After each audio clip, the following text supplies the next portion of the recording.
Hello and welcome to the Man On podcast. Thank you for tuning in to the podcast. We're going to be interviewing a number of guests through the journey of doing this. We're going to be focusing on a lot of your key themes. For those that don't know, Man On Inverclyde is a mental health and wellbeing and suicide prevention charity based in Greenock.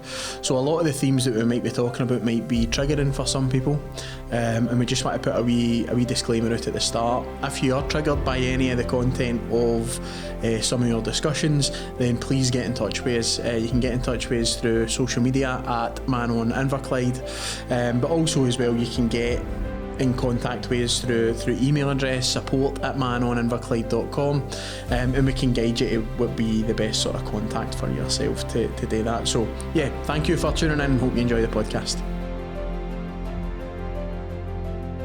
So, welcome to the Man On podcast. We touched on we're doing this in a different setting now, in person, in a studio. Thanks to our funders for making it as possible for us to do that. And I'm buzzing to be joined by good friend Reece McEwan. Reece, how are we? I'm very good, thanks. Thanks for having me. How are you? Good, mate. Good. I appreciate you coming down, being our first person, being a guinea pig for the new podcast. No, it's an absolute pleasure, honestly. Appreciate it. Good timing as well. Got a lot of stuff happening for you just now. As we record this, we're maybe 3 or 4 weeks away from probably biggest fight of your career.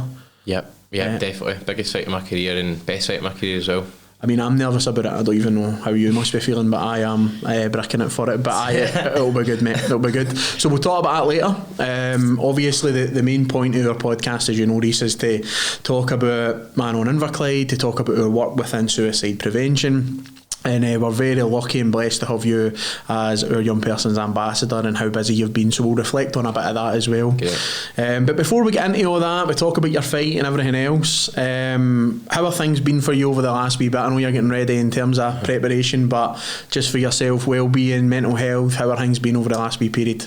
Yeah, me personally, I'm in a very, very good place right now. Obviously, training for this fight on the 25th of November, training for a World Championship. It brings a lot of let's say validation. Like since I started martial arts, or even before then, I always wanted to be in the UFC. I wanted to be a world champion. I looked at the sport and thought I could be good at that. And I made a lot of sacrifices and I made a lot of big decisions in my life that's led me here today. Like even it goes as far as when I was in university, I would put my dissertation to the side just to train more. Or when I worked in Sainsbury's, I would give away shifts, like. Just to train more, and nothing for a fight or anything like that. And when I got a job after university, I quit it to train full time, having 2 amateur fights. Like looking back, it's a wee bit crazy. But sacrifices like that are now being validated when I'm being presented with a chance to fight and win a world title, and maybe one fight away from fighting in the UFC. So for me, that's why I'm in a very good place right now. I'm more motivated and excited and nervous than ever. Mm-hmm. No, brilliant, and I think that's what probably leads to the success story being more appealing for people, was that earlier stuff. So tell us a wee bit about that then, the sort of journey to get into what it is.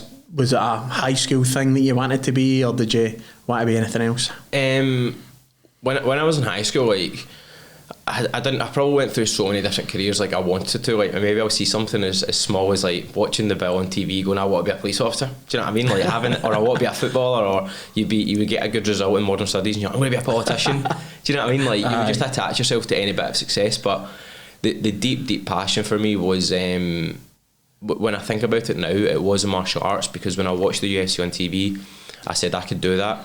It's something that nobody in this town.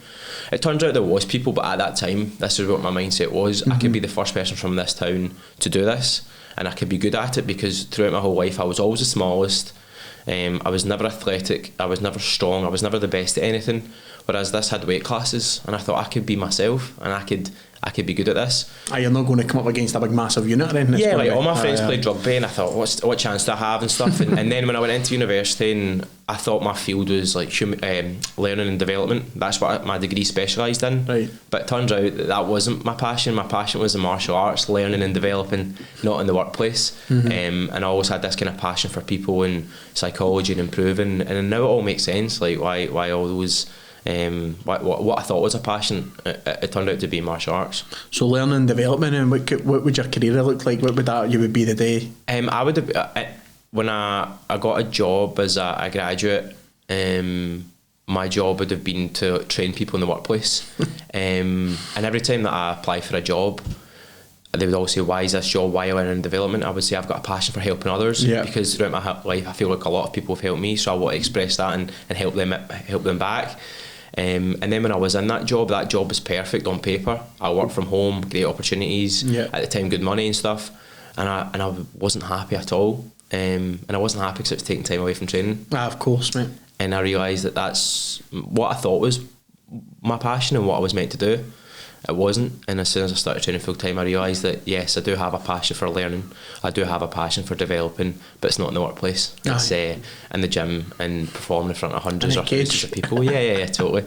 And yeah, that's what led me to where I am today. Brilliant. There was one thing that I'd picked up when I was doing a wee bit of research. Obviously you've been doing some work with us, right, so obviously I know you well, but I thought I'm going to look into Reece's life a wee bit here, right, and dig a bit deeper. And one of the news articles that stood out for me, and I want you to kind of talk a wee bit about that actually, is how a square go turned Reece McEwan into an MMA world title contender. Tell us a wee bit about that. Yeah, so the square go in that context, unfortunately, it wasn't like an actual fight where I won or something like that. But at the end, I was in Greenock Academy, and at that time we were amalgamating with Greenock to go into Club Academy. So what the year done in 5th year, as a year group, we went to go camping up Kilmacombe to celebrate. I was 15 at the time. Like I said, I wasn't athletic. I couldn't even tense up my left arm. 5'1". I even remember what I wore that night. I had a white and red Hollister tops and like jogger bottoms. So we went up to go camping, and there was there was this like older group of boys. There was 2 boys and 3 girls, and I was just kind of like standing myself, and they came up to me and like picked on me. One was like 6 foot odd, another one was about 5'8". Again, I remember all these wee details because it haunted me for months. And I know that's quite an extreme sentence, but it kind of shaped the way my life turned out to be today. And I remember the tall guy coming up to me, like, "Who are you looking at?" And the smaller one was like probing. And I just remember looking up to them, and everything around me was just like a blur.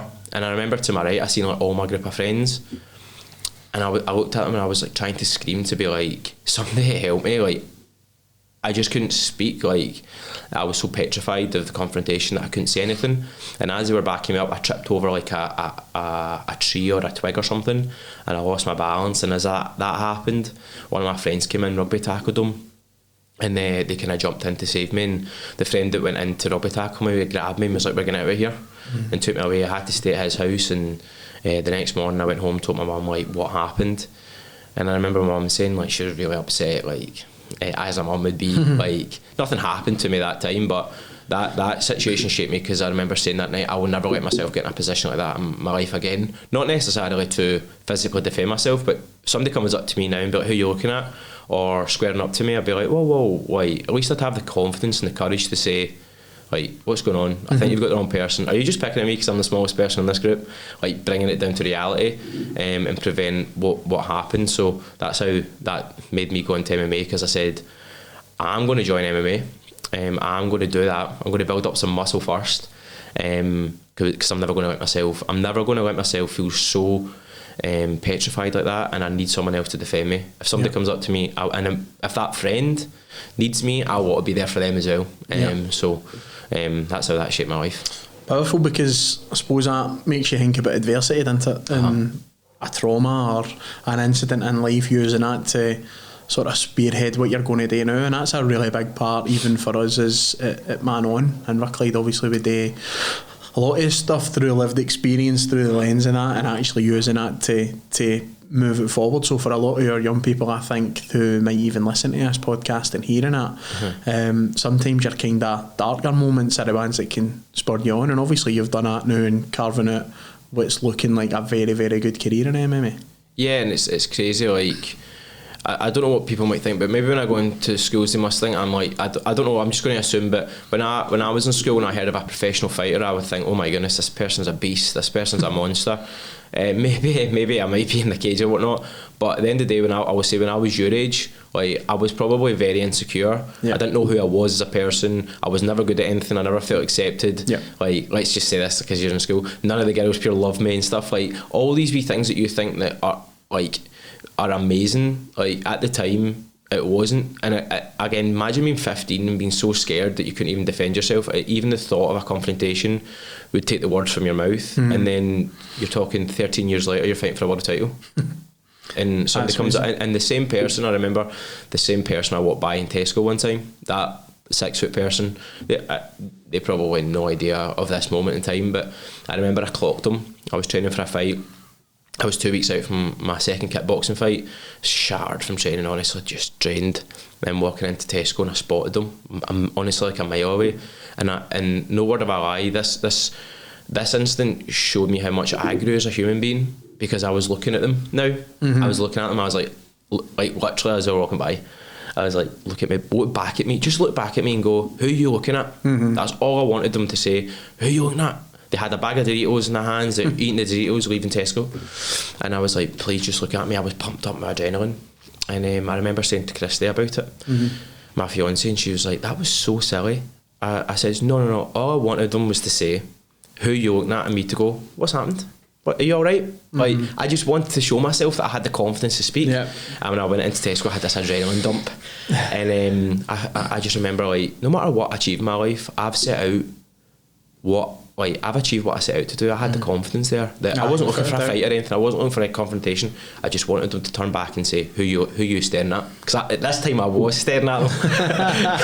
So yeah, that's kind of like the message that I would try and put across. Like when you're young, like all the adversity that you're going to face, it's going to just make you stronger for when you are an adult, for when it does really, really count. No, massive, and I think it's really, really important that young people are aware of it, because there is obviously, they have got difficult challenges. I've just come off the back of actually going out and speaking in a school and talking about different pressures that's there for them, and there's lots there, but way that actually comes at strength, but it's been able to reflect on it. And obviously since then you've, as we said, we're touching on obviously what you're kind of going to be doing later on, for 4 weeks time, but this all started with 2015. Was that your first sort of fight? Yeah, first MMA fight was the 31st of October 2015. Halloween, which it's a wee bit crazy to think back on, because at that time you're talking about the questions and you don't know, like, you say to people, I'm making my debut, and they're like, are you sure? Like, know that you're not established, and I'm not saying established, but everybody's like, you're doing what now? You almost feel like, should I be doing this? Should I be saying this? And what happens if I lose? What happens if this? Do I know I'm going to fight? I've been saying I want to be in the UFC, and can I win an amateur fight? And all these questions, but it's an absolute crazy moment to look back on, but it was the start of something special, I guess. Without a doubt. And I was just listening to another podcast that you done recently, and you were talking about fighting in the pandemic and not fighting with anybody there, to then obviously fighting with crowds. So it's been a journey, a grassroots kind of journey. See those early moments, because we try and speak to people about, I suppose, role models, positive role models, inspirations, stuff like that. You've obviously been surrounded by good people and that sort of, early foundations. Anybody in particular that sort of stood out as a real help, a source of support for your early career and guiding it? I think it would be very like the three people that obviously stand out are like the people that own the gyms that I first started out on, which would be Guy Ramsey, Ingo Martin and Dean Riley, because these people gave me the opportunity to make this a full-time job. These people gave me the opportunity to go out there and represent the gyms, and they gave me the time, the investment that maybe I needed. Like I said, they gave me the opportunity, and it's their reason, it's because of them that I live this life every day, and I was able to make that leap of quitting my job and training full time. And every fight they've been there, whether in the corner or their support or their training, they have literally changed my life, and they've shaped my life. So without a doubt, in terms of like my career, it's the three people that have made it possible. And also as well, away from the people who shaped the career stuff, obviously knowing you quite well, you've got a solid family around about you as well. Massive. It's huge. Like, my family have been extremely supportive, even at to every the point fight. Every fight, worried and going through the motions and nervous, but even to the point where when I'm 22 and I'm going to my mum to say I want to quit my job to train martial arts full time, and before I even finish my sentence, she's like, do it. I was like, you don't even know what I'm asking you. She said, I do. I know what you're asking me. She said, do you have enough to pay your car every month? Because that's the only bill I had. And I said, yeah. And she said, do it. She said, I'm here if you need me. I never asked for her help ever. I was just like, no, I'm a plan A, I can't do this. If I can't do it myself, I can't do it like living off someone else. So obviously, like, if your mum at 22 tells you no, you're like what am I going to do? And then obviously I've got a fiance now who believed in me when I had no right to believe in me. Like, I basically told her from the very beginning that, as rude as this sounds, it's the way I said it, that you can't ever be a priority in my life. Like, just before we were starting to go out, I was like, I've got a dream, and the dream is to be in the UFC, a world champion. And unfortunately, it doesn't leave much time for going out, having a relationship and stuff, because that needs to take priority. If you can't deal with that, that's fine. And she's like, no. And I was like, no, that's fine. Like, of course, I just can't tell you when we're in. And a couple of days later, I remember her texting me saying, like, well, what's this dream that you want? I said, I'm going to quit my job. I'm going to commit to this fully. I'm going to be in the UFC. I'm going to be a world champion. And she's like, I believe in you. And I was like, okay. So does that mean, like, we're going to go out now and stuff, right? And she's like, so then she changed the subject. She's like, so tell me about it. Can we have some snacks in fight camp? Not really. I'm like, can we go for dates? I'm like, not really. And it's like, she'd make it humorous. So, like, obviously she's a huge part, like, huge contribution to that. So yeah, an amazing family, an amazing partner, and an amazing team in the gym. I mean, like, even you speaking about that there, you've sacrificed a fair bit, right? You've career, obviously intelligent lad, you've got other options there. But even just listening to that about the sacrifices that other people have made round about you as well, totally, and believing in you, is massive, isn't it? Yeah, absolutely, of course. Massive. Like, they're, you don't have much time to, like, spend with family. You don't have much time to spend with friends, and you miss out on so many social events. You miss out on so many, like, my best friend's wedding. 3 weeks before it was before my Cage Warriors debut, and everybody's talking about the Cage Warriors debut in the build up, and you're like, no, my best friend's getting married. Like, just please, like, put this out of bit. Like, I'm the best man, and I can't eat certain foods, and the night before I have to make sure I've got, like, chicken or rice at the hotel restaurant, and you are putting a damp. Like, you're dampening, like, the environment. You only get married once. My big sister, I walked her down the aisle when she got married, and I done a speech, and I was an absolute nervous wreck. But these are the moments that I'm reflecting on today. Like, I stood up to do the speech on behalf of my dad, which is probably the most emotional I've ever been in my life. And I stood up to the wedding with my friends, her friends, all my family. The pressure's on. I'm 22, like, talking about my big sister. And I just remember looking, had the microphone, I went, well, this is experience for the future press conferences that you're going to do. And that got me through it. And afterwards, I'm sitting thinking, that's crazy. Like, I compared that to IUFC, but it got me through it. So yeah, all these sacrifices that I have made in like, this life has completely took over my life, but it doesn't just impact me, it impacts everybody else. So this is why it's motivation to make it worth it. 100%. I think there's hunters in that about, you know, sacrificing things to get where you want to get to, and I suppose that was where I came from in terms of reaching out to you. I can't even remember when that was, but it was April 2022. Like, these are, like, moments in my life where I'll never forget. Like, you coming in, it was after my Cage Warriors debut, went into the office in the sports centre, and we had a chat. We had that, and I was really keen to get you involved as an ambassador. For lots and lots of reasons, and we'll go into them obviously and talk about them, but just I know you've spoke about this before, but what does it mean to yourself to be connected with ourselves as a charity, and, you know, being that ambassador, and some of the stuff that you've done with, which we can touch on as well? Yeah, of course. Like, it was an absolute, honestly, it was an honour and a privilege, and those words, like, I don't say those words lightly. I think the first time I spoke to you, I said, if you are going to bring me on as an ambassador, like, I want to make a difference. I don't care about ever posting anything that I do on social media, because I know a lot of people in that position would do it for clout or do it for anything. I think I've said that from day one, like, keep me away from that. I don't care. If you post it, I'll share it. Don't ever, like, want to do that. If you think I can make a difference, you tell me how I can make a difference, and I will do that. As long as it doesn't interfere with the fight and stuff, then I will absolutely. And like I said, if someone in, let's say, our town can make a difference, and if that person is me and you think that person's me, then let's do it, and let's work together to try and make whatever difference you think that we can make. Aye, without a doubt. And, you know, the reflection on that since that first meeting, then the massive impact you've made, I suppose you've connected with young people. We've went into your old school. Yeah.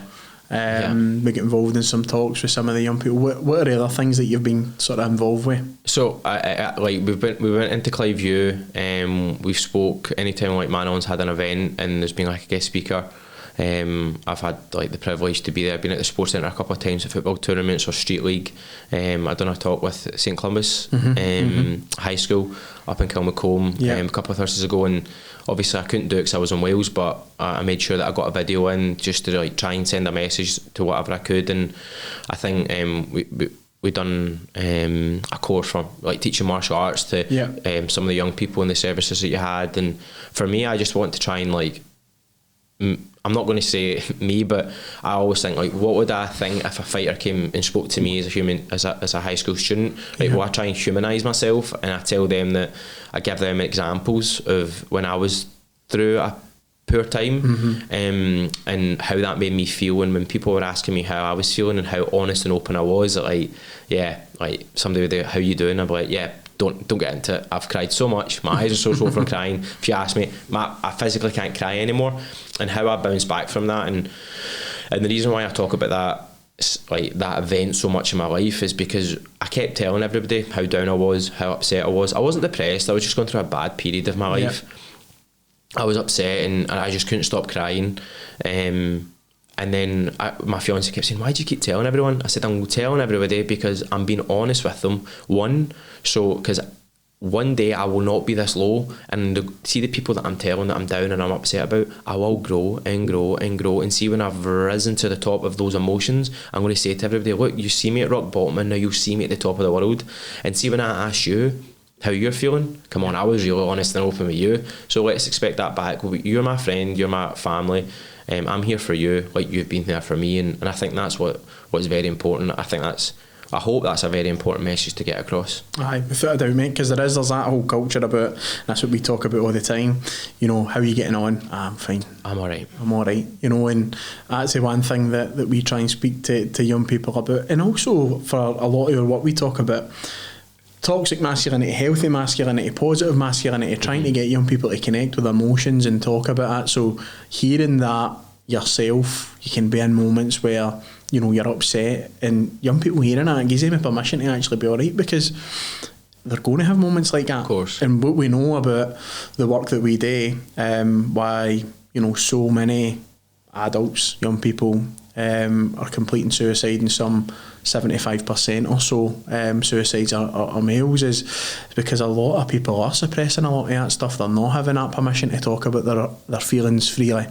So I think it's really, really important that we're getting them messages out. That's why we go into the schools, it's why we talk to young people, it's why we try and create spaces where people can reflect on it, because it's absolutely crucial. And there's been a bit of that actually in UFC with a couple of people doing it, but I think it's really important you're doing it at a local level for us in Inverclyde. I think as well, like I've never had anxiety and I've never had depression, and I would never ever pretend that I do, and I would never say like this is what to do or whatnot. I just give like a realistic experience of when I was down and how maybe I went about it. But I think the most important thing about going into the schools and young people is that some young people will suffer from anxiety, and some young people will suffer from depression, and some won't. And it's the people that won't are also the important ones, because when you go in, I remember you sending me the messages that when you're that young, you don't know, but some of the messages that you've showed me off the back of events that you've done have in a way shaped or changed a young person's life. And it's the people as well, the young people that don't have it, you're preventing them from having it. So if they do come across these feelings, and what people maybe don't appreciate is, as a teenager, not only have you got the demands of being a teenager and the hormonal changes that you're going through, social media, comparing with everybody, like the pressure of school. Like my young sister is just turned 17, and the pressure she puts on herself is ridiculous, and she's so intelligent, she's so prepared, but what I always say to her is, like, she's experiencing all these things for the first time in her life. So how does she know to be resilient? How does she know how to deal with that? She doesn't, because this is a trial and error. She's you said that to me today, but this is a guinea pig. She is a guinea pig of her life, going through these exams for the first time. So it's okay for me to say, you'll be fine. When you get to university, you'll realise. But at that present moment in time, the prelims she's doing in 4th year or 5th year exams, she's doing it for the first time. So how does she know how to deal with that? How does she know how to deal with a failure, or a friend ignoring or making new friends or realising that's not a friend group that you want to be in. The social demands that come to as a high school student, it's extremely hard. So I think it's so important that you go into the schools and honesty and openness, and for young people to have that honesty and openness with their peers and the people around them, teachers and people like yourself. And permission to be how they are. It's really important. But no, the job you've been doing with us has been great, and I will testify to that as well. You want to be active with it, because it might be easy just to be like, I'm going to do this and add it on to what I do already for a tick box, but it's not been like that for you. No. It's been genuine, you know what I mean? It's been genuine. Now, away from that, obviously you're involved with us. We've touched a wee bit on your MMA, your career. You've also got a wee bit of a business head on you, so can you tell us a wee bit about that? Yeah, so I own a coffee business called Conatoom.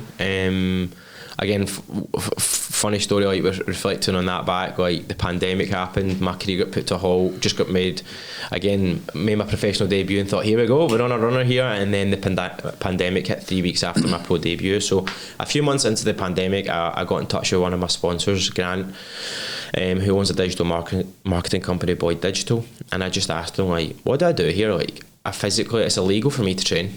I can't fight because I'm not signed to a major promotion. No major promotion is going to make the signing because they've got their own fighters to worry about. How do I keep my career going? And he suggested making like t-shirts and keeping your brand from the marketing point of view together. I thought, okay, right. So we've done a batch of t-shirts, and then the next time he said, this time maybe work with like a coffee company and offer something free, because we're not doing it for financial purposes, we're doing it for your brand, to keep the Reece McEwan brand going. And I thought, all right. And he said, or you can have your own coffee company as a wee idea. And I was like, what? He says, I said, oh, that'd be amazing. How do we do that? He says, well, I could get the roasters, and we sat down in Greenock, had a coffee shop, and just kind of spoke about how we could do it. And then 6 months later, we put a batch of coffee out. Amazing like support, feedback. Again, the brand was built initially because you just can't fight. Do you want to support his career? Let's support it through like maybe good coffee. And then about a year into the brand, it wasn't just about people supporting me. It was when we were getting orders through, I didn't know who these people were, and the word got out that the coffee was high quality and good. And then we had some like shops or hospitality restaurants getting in touch saying, we'd like to supply your coffee, we've tasted it, it's very good. So yeah, a brand, a kind of a one-off idea turned into a company, and put my business degree to use, I guess. But no, yeah, so that's how that's came into it. And now we've got food seasoning rubs as well as coffee, and as the time goes on, we're just adding more and more to the brand. Like when it first started, we just had one 250 gram bag of coffee. Now we've got 500 grams, kilogram bags, whole beans, ground coffee, 2 different blends, like a variety of food seasoning rubs, coffee mug, travel mugs, so hopefully in 20 years time we've got a proper 12 going there. But as I said, like, this is an experience for me, an educational process for me, and it supplements my fight career. I mean, I think it's smart, do you know what I mean? It's because it's probably similar to a lot of kind of competitive sports. It's not a long career. No, and I remember Cy Ferry. I remember I shot him a message one time because he'd done a podcast. It wasn't through Open Call, it was something else, and he said his biggest advice to footballers just now would be to set up businesses for the future. Don't wait till you retire, because your career will be like that. Get businesses now, so when you're retired, it's a snowballing effect, and you can grow it and grow it. So yeah, Conatoom in the back is a slow burner for me just now, and Grant, because it's not our primary full-time jobs, it's growing in the background. But then whenever retirement is, it could be today, like, you never know what could happen, or it could be 10 years, 15 years. You have something to fall back on. If it's not Conatoom, it's the experience that you've learned in that business, because you're going to face adversity, you're going to face things happening, and that's what Cy Ferry said. And I dropped him a message to say, like, that's what I'm kind of wanting to do with my coffee business. Like, thanks for that advice. I know it wasn't at me, but I've picked it up. I'm a current professional athlete, professional footballer, and that was targeted at footballers where they're financially quite good, but again, it's about a professional sports person career doesn't have a long career. You'll be retired longer than you'll be active. Yeah. So I'm putting things in place just now. So when my career is done, I can put my attention into something else. Love it, mate. Love it. Plenty of miles in the tank, but plenty of miles in the tank. Oh yeah, absolutely. I'm just getting started in this. Oh yes. So one thing I wanted to talk about before we go into the nitty gritty of Newcastle. Cage Warriors coming to Scotland. Yeah. So obviously you've been vocal about that on social media, and I think it's just been announced, isn't it? Like recently that it's going to be happening. So thoughts on that? Yeah, it's incredible. It's a huge moment for Scottish MMA. It's a huge moment for me personally as well. Like when I first signed with Cage Warriors, I said, again, I've got a screenshot of one of the messages. I said I'm going to try and bring them back here. I'm not saying I brought them back here, but I definitely have contributed to that with the performances and the crowd. Guys like Chris Bungard as well has hugely contributed to that with his following and the support that he brings. And I remember speaking to Cage Warriors the first day and saying I was in their office, their weigh-in room, checking my weight before I started my weight cut, and I said I'm going to win that belt one day. I'm going to be a champion of yours one day. I said sorry, you must get that all the time. And they were like, nah, we don't really. And I was like, right, well, while I'm here, I'm going to bring you back to Scotland. I was like, I'm on a roll here. So now that they're coming back to Scotland and I'm on the verge of winning their title, again, this is what I mean. I'm going through when I reflect, it's like validation that these things that have been in my head, I've said out loud, are starting to come true. And Cage Warriors coming to Scotland is huge, especially for Scottish MMA. They've not been for since 2012. Really? Yeah, since 2012. And when I first signed with Cage Warriors, they said it's logistically a challenge, but feel free to like push it on the socials and stuff. And here we are.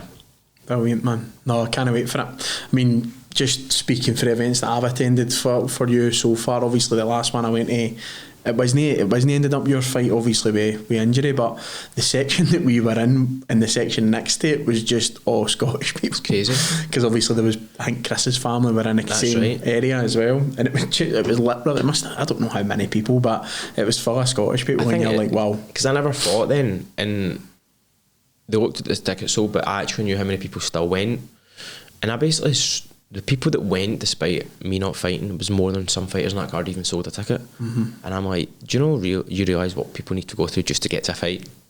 Like, it's a night out, weekend away, hotels, travel, trains, whatnot. It's an expense. And they're doing that, and people, like I said, in that April trip, people done the trip even though I wasn't Manchester, yeah.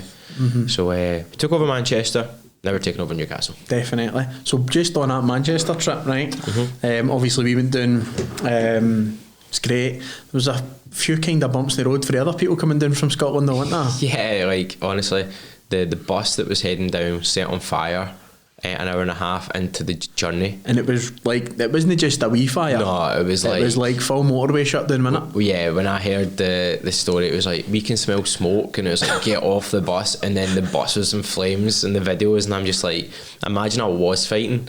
I know. Imagine I was fighting. They wouldn't have told me obviously, but my sister phoned me. Anytime someone phones me, I think somebody's died or something. Horrendous, you get a phone call, innit? And I'm like, what excuse can I give? And then I just, my sister hadn't told me, and I just thought, I can't believe this is happening. I was in a WhatsApp group obviously, and you're seeing the videos, and I was already down there, so we stayed down for a bit, but you're like, but they made it. And they turned up, stinking of smoke, and we made a laugh. I said, you'd have still made my fight if I was to fight. But it just shows the dedication. They could have just turned back and said, no, we're not doing it, and then they went down. So that's not the only instance where adversity has hit the people that came to support me, either cancelled trains, cancelled flights or whatnot, and they've still made it. And in that instance, I wasn't even fighting. I know, that's what makes it even crazier actually. Yeah, like 50% of the people that bought tickets still went. And I think that's a crazy ratio. Like if you're going to a football game, right, and your football team cancels and they say, they're going to train or something, you wouldn't go. You just, I'm going to do something better, and they still went down, and I said, I'm going to be there, like, let's make a night of it and stuff. And they definitely made my week. That was a tough week, to be honest. I was asking a lot of questions like, why is this happening to me? And they made that week a lot easier. Aye, without a doubt. And again, it's that adversity, isn't it, that's been there, and now you're getting ready for Newcastle. Yeah. So you've touched on it. Yeah. Tell us a wee bit of what's happening in Newcastle. So in Newcastle, November 25th, 2023, I fight for the vacant Cage Warriors Bantamweight World Title against Liam Gittins. I keep saying this, but the preparations for the fight, for a lot of people, they might think it's something different, something new, but for me it's not. Like, I'm not comparing amateur titles to a world title, but there's a mind map there to train for a title, and the reality is the title just adds an extra piece of visualisation and preparation for the fight. And what I mean by that is when your hands get raised, the only thing that changes in that fight is when your hands get raised, a belt gets put around your waist. The promotion, the manager of Cage Warriors will put I wouldn't know how to say dinner right there. Puts the belt around your waist when your hands get raised. One day when your hand gets raised. But see, other than that, you are fighting a guy the same weight as you over a period of time. And my period of time is 5 minute rounds. I'm fighting a guy right now called Liam Gittins. That could change. I'm still going to be fighting someone, and there's going to be a referee in the middle. Whether there's a crowd or not, that's what happens in a fight. So my focus completely is on performing to the best of my ability on that night. And when my hand gets raised, that's when I get the world title around my waist. Can't wait, mate. As I said right at the very start, for some reason I was talking to my son about this. Obviously we're going down together, and I was like I'm nervous about this, man, because I know how much it means to you for the next steps of what you want to go. Yeah. Are nerves playing a part for you? Oh, I'm always nervous, and I appreciate, like, when you say you're nervous for me, like, I appreciate that, like, so much. Because the emotions that you're going through for someone else, like that means a lot. It's crazy. It is crazy, but it's there. It is, and yeah, I'm nervous, and nerves aren't a bad thing. No. Like, I used to say to people, I'm not nervous, not me. I'm excited, I'm happy. No, I'm nervous, of course. I'm nervous. I'm confident, focused, excited, terrified. Good thing. Like, I think about good things. I think about bad things. I'm a human being, and what I'm going to do is a nerve-wracking thing. It is. But those nerves are a good thing, and I won't run away from that feeling. I accept that they're a good thing, and because it's a good thing, I'll channel those nerves, and I'll channel those nerves to perform to the best of my ability and do everything I can, whether it's my best night or my worst night, to win that fight, perform and lift that title. So I say, yeah, of course I'm nervous. Like, it means a lot to me, but regardless of whatever emotion I'm going through, whether I think I'm going to destroy this guy or he's going to knock me out, I went into a fight with a range of emotions, but those emotions leave your body when you step in the cage and your sole focus is on performing.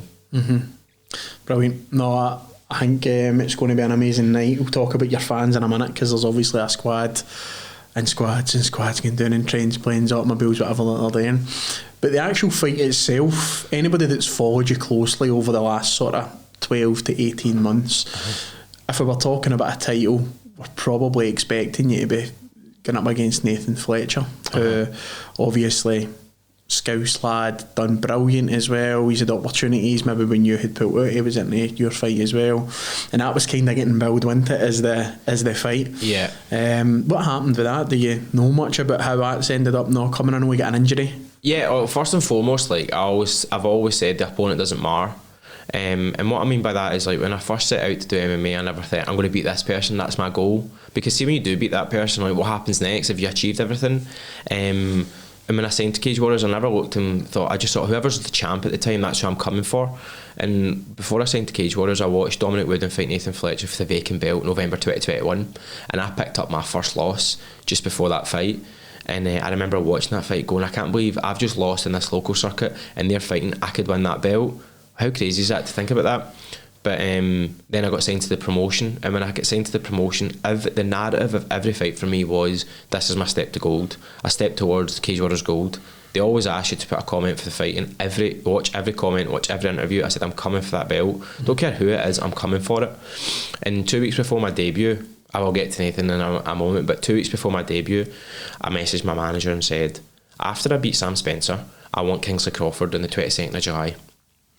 And the reason why I asked for Kingsley Crawford, because I just watched him fight another top European bantamweight and dropped him down and basically knocked him out and choked him unconscious. And I thought, wow, that's a statement, I want him next. And he was at the top of the division. The only reason why he wasn't fighting for the belt was because his teammate had the championship, and there was talk his teammate was going off to Dana White Contender Series. I said, right, okay, the champ's not available, give me the number one guy. I've not even made my debut and I'm coming off a loss. So I fight Sam Spencer and I says, give me Kingsley Crawford. So my manager gets in touch with Cage Warriors and they come back and say, yes, Reece for that show, 22nd July, no problem. I said the 22nd of July because it was the day before UFC London. I thought UFC scouts would be there. That's where my head was at. And they said, we've got Kingsley. And my manager was like, I think that's a bit step too far just now. Let's build you up. I was like, give me him. I'm here to prove I'm the best. If I can't beat him, I don't deserve to be here. Simple. Yeah. So I go in, I beat him. Talk about the doubts. Walking out, I'm thinking, oh no. Last time he was in this venue, it was savage. Like the knockout, he switched in overhand right and choked his black belt unconscious. I thought, oh no, he's going to do this to me here. And I stepped in the cage and I looked up and I seen the champions. I seen Conor McGregor, Jack Shore, Brett Johns, and I just went, I was training with them a couple of weeks ago. I want my name up there. I want my name up there. You're going to win this fight, Reece. I lost the first round and I looked across from him and I said, right, you felt it was level. If he beats you tonight, you'll be kicking yourself for weeks, so go get that. And when I won, I was like, give me the belt next, give me the belt.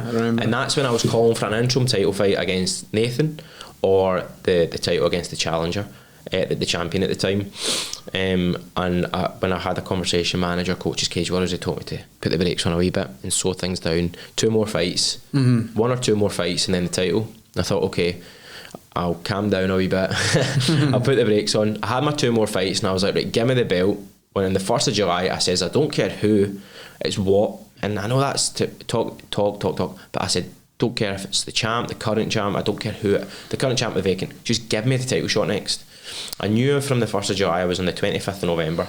So here I am and I'm thinking, right, time to get what I want. I know what I want, it's in there, I'm going to vocalise it and I'm going to go after it.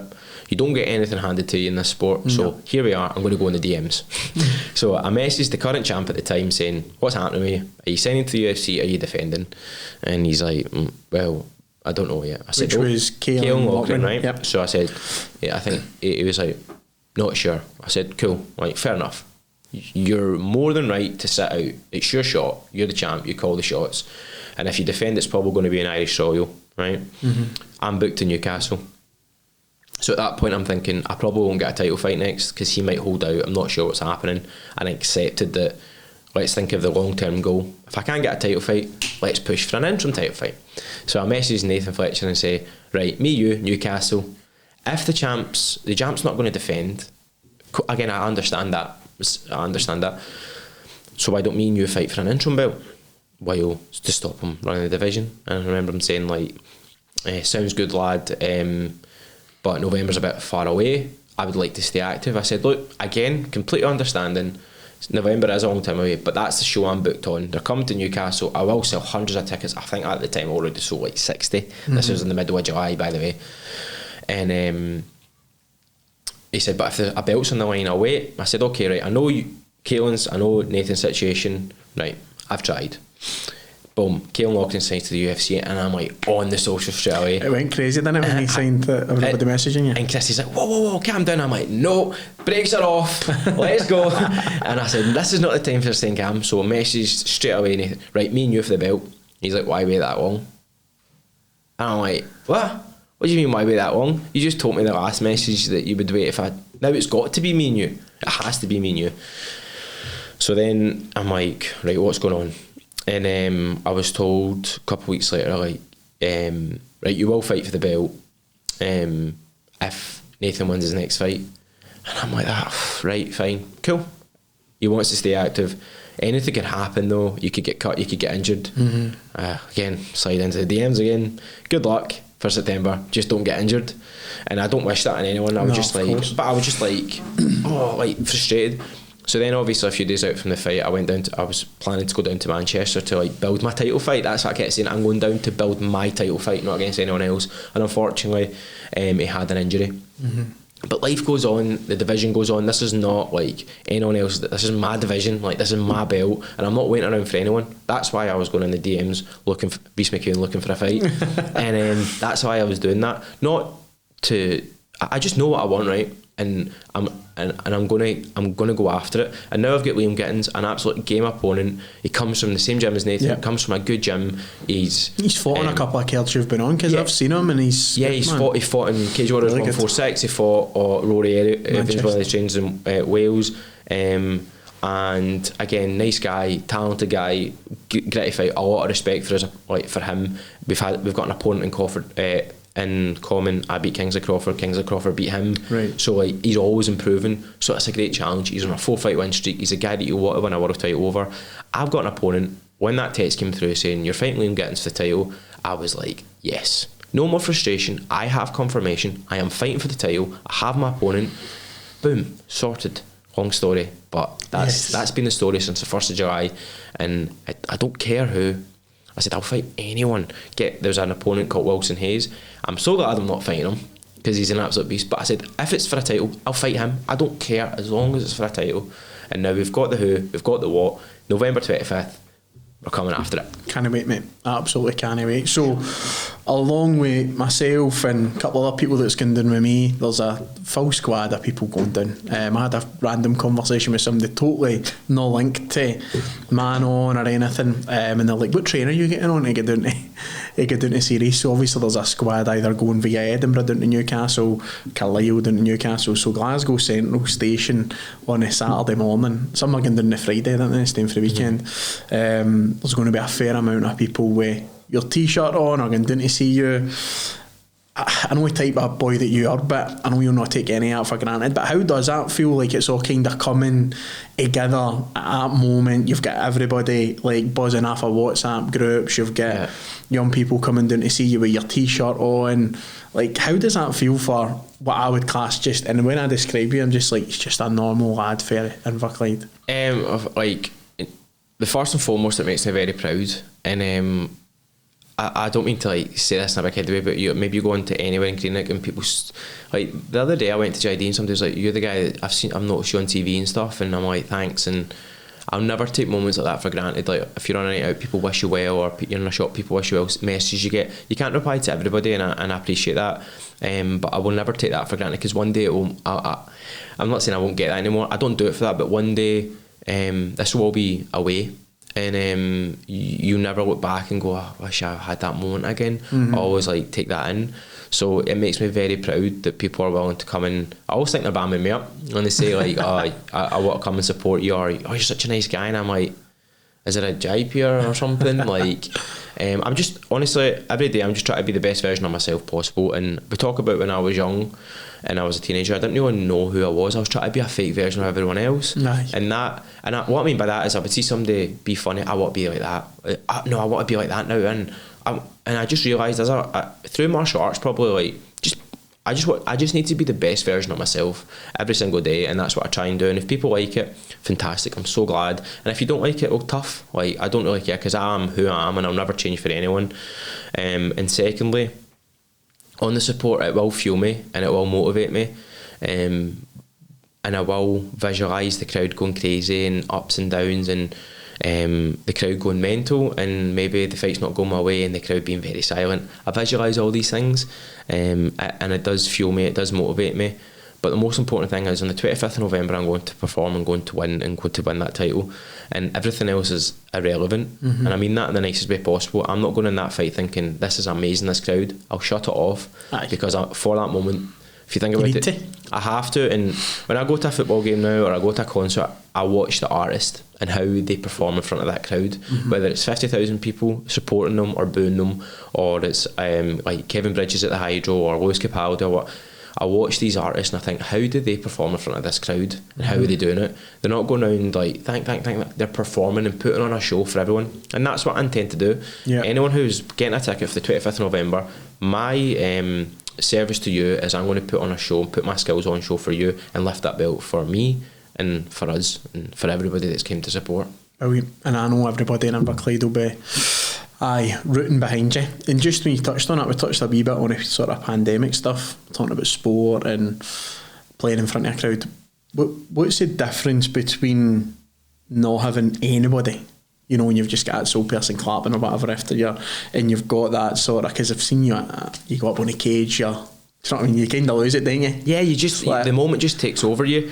And the pandemic fight just showed me what's important in a fight, and what's important is performance. Performance is always the key. And I know that's very let's say stoic or very straightforward, but it is, because see, that night nothing else mattered. The crowd, the distractions, none of that mattered. Don't get me wrong, see, when I got my hand raised, I was like, right, a surprise party. Where is everybody?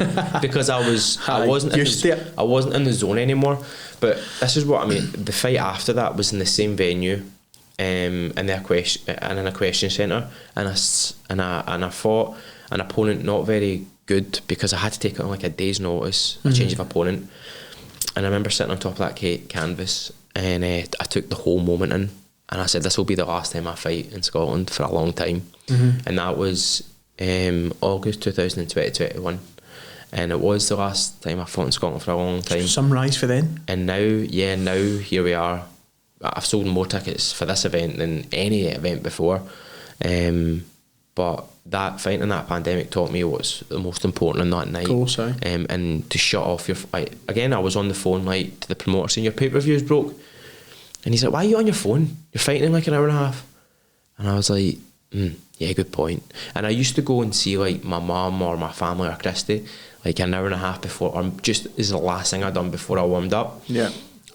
No, you don't do that anymore. You go away, you're there to fight that day. Nothing else matters on that day.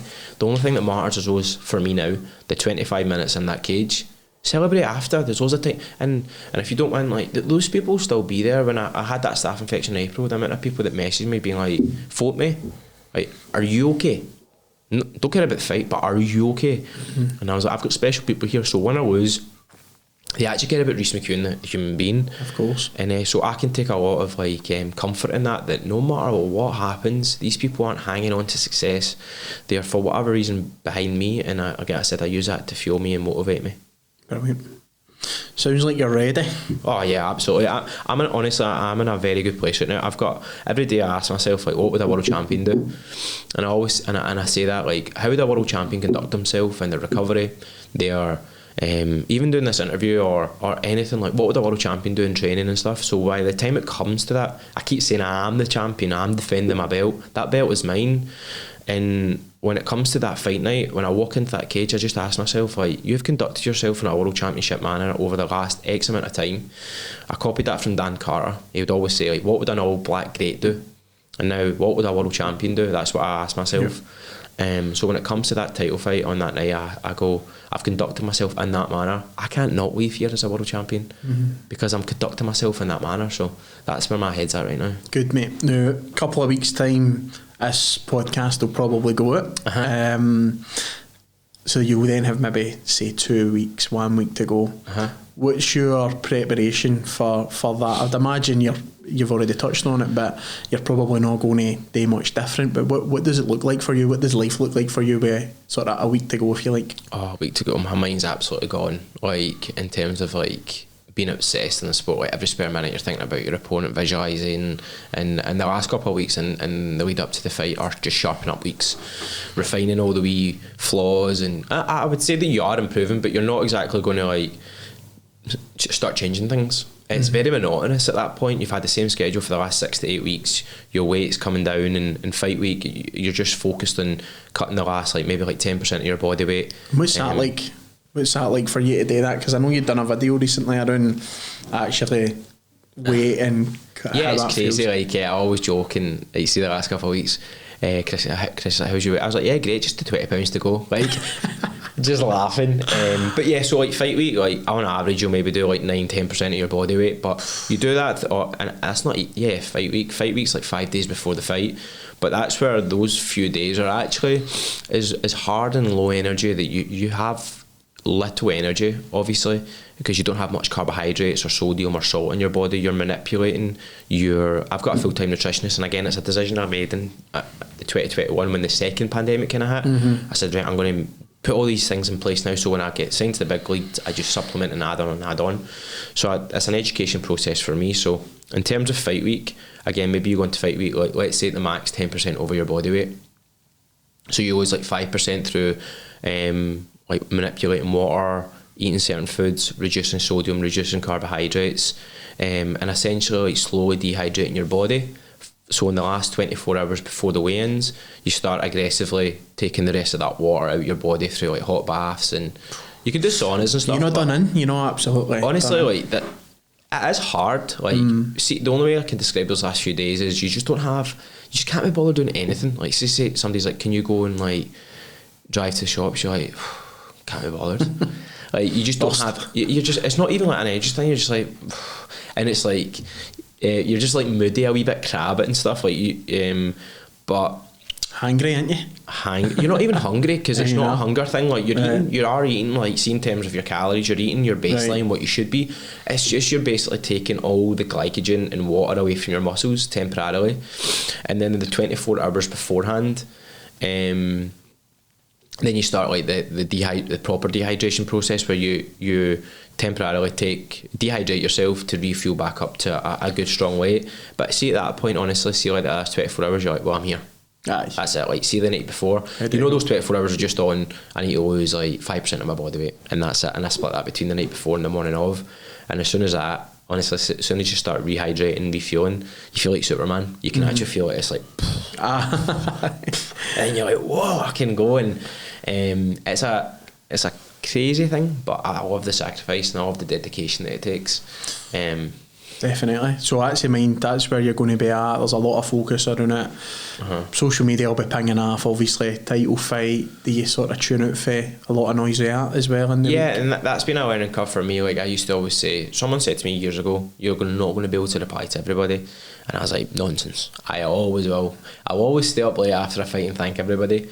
But whereas now I detach, I don't have notifications on my phone and social media for that, like, as well. Like, I don't really, like, I do go on that for scrolling and stuff, like, I do like it, but like 10 days out, 2 weeks out from the fight, I try and shut that off a wee bit, because it's a distraction. As a part of my job, I have to sell, I have to market, I have to let people know. I don't have to, but as part of my job to promote the fight, I do have to. It's not just about turning up and fight.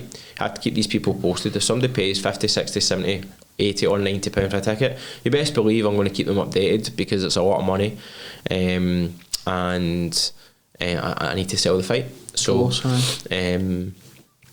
but in terms of social media and stuff, I do keep my distance, like social distance from social media.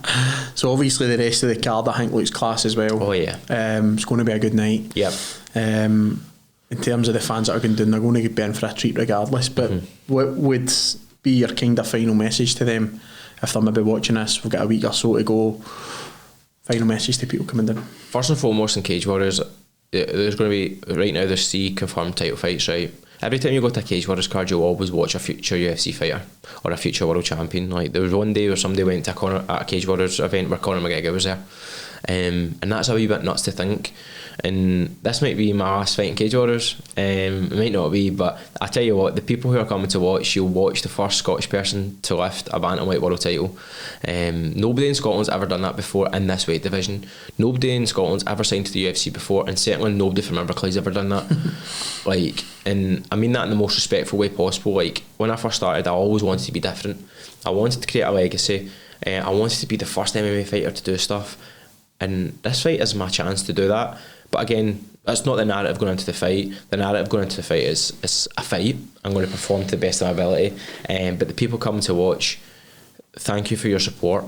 It really means a lot, and I'm going to put a show on for you.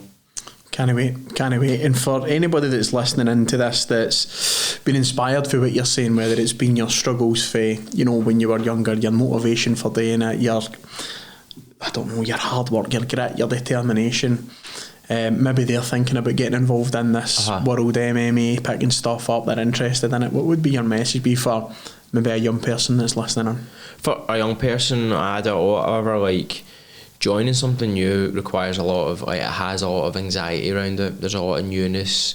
It's you don't know what's, maybe, I don't know, whatever your thoughts going into it might be. You might be like, that's not for me. I would just go in and fight with people and or whatnot. I'm not really sure what you're thinking, but martial arts as a sport, like, changed me in my life. No matter what I achieve in my career, it's made me I was going to say a great human being. That's very big-headed, but it's made me a very confident human being, as I'm confident in who I am. Without martial arts, I'd probably still be very insecure, and even small things like seeing a shop, I don't know where something is, I'm like, excuse me, could you show me where the sweets are?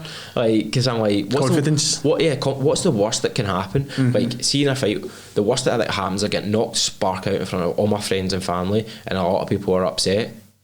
But the reality is, the next day, I still need to wake up and brush my teeth like everyone else, win or lose. So, but martial arts has taught me that, like, any adversity that I face, I just got to tackle it head on. So if you want to join a martial arts gym for whatever reason, whether it be, there's a lot of technique to it, there's a lot of discipline to it, focused. strength and conditioning, your self-esteem, and you talk about the network of people that I've got around. I've met some of my closest like friends in there, and when I'm down, that's the place I want to go to, and when I'm high, it's the place I want to go to. And yeah, I've got a great team of people, so please, like, whatever thoughts that you have of going into it, like, try your best to like go and try it. Just try it once. If you don't like it, that's absolutely fine as well, but go and try it, go give it a try. And Ian and the guys still doing their bit in Inverclyde for any Greenock people or Inverclyde people? Yeah, if you're from Inverclyde, like, obviously the gym that I could not recommend more would be Inverclyde Brazilian Jiu-Jitsu. And the reason why I say that is obviously everybody maybe like wants to look at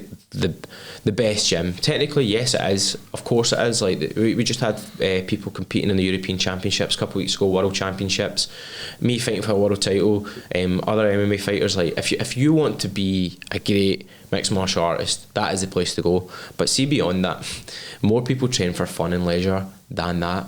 And I teach the kids program there, and what I say to every single parent that I teach is, I know you're probably coming to me for self-defence, and I will teach them martial arts, but the big thing that I'm trying to teach, and because Ian taught me that, is he's trying to create great people. And for me, if I talk about kids or young people, I want them to have the confidence to tackle their solo talk, tackle their interviews, tackle adversity. If they get a technique wrong, I always tell them, I'm not impressed if you get it first time. Also, I'm not disappointed if you don't get it. I want you to come to me and ask for advice and help. Can you look over this, Reece? Am I doing this wrong or what? Because I want you to have the confidence to speak to an adult, which is me, and then which is a teacher, which is a person that interviewing you for a job, which is a colleague and a person in Tesco. Take that confidence on board to your life, doing your solo talks, just like I did at my sister's wedding, and create good people. So, and facing adversity, losing games and stuff. Yeah. So, because life is full of adversity, and martial arts teaches you to tackle that head on. Yeah, brilliant. So, anybody that's listening, there's opportunities there, and plenty of stuff for you to be looking forward to over the next month, Reece. I'm looking forward to it myself. Appreciate you coming in. No, thank you. And doing this with me and getting his interview. And I appreciate everything that you've done, obviously, for Man On, for our young people, for the adults. Looking forward to keeping that going, and looking forward to you winning that belt. No, thank you so much. Like I said, I appreciate that, and I appreciate it so much. Cheers, mate. Thank you. Thank you.